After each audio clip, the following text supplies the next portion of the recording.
Testing, 1, 2, 1, 2. This is a monologue moment. What if our affections for Christian theologians, pastors, or even worship bands are misplaced? What if giving proper honor was displayed by giving proper place, rather than a crowd's roaring when the pastor walks on stage?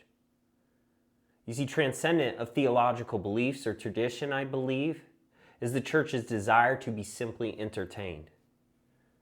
The messenger, in return, has increasingly sought appeasement and amusement. I say this while attempting to do the uncomfortable work of looking at my own ego, and it's ugly. I think it's uglier than it will even let me know. And I'm probably even blinded partially by the fact that I even feel compelled to make a video saying this. So what is the solution? Well, it's always the same answer, right? One famous person.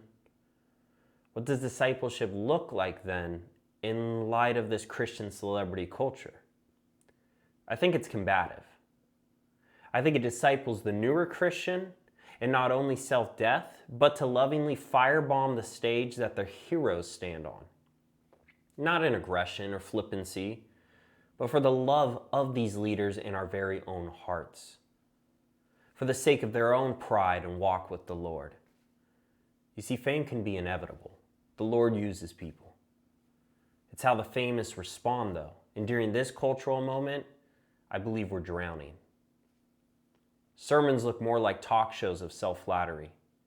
Worship leaders tour churches across the country, neglecting to be known by a particular branch of the family.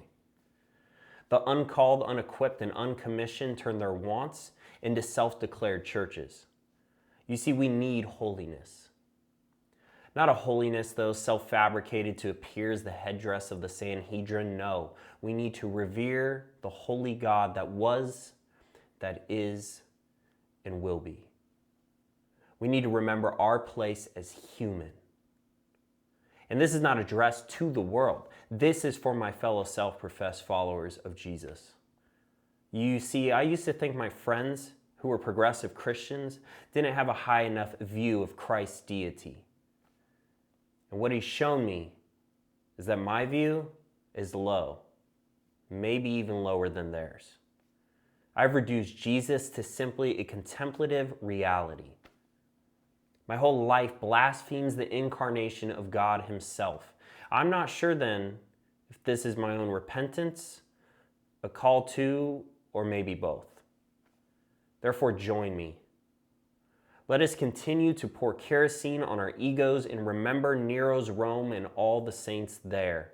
You see, hell is hot, but the holiness of God is the sweetest fire that we could ever be encompassed by.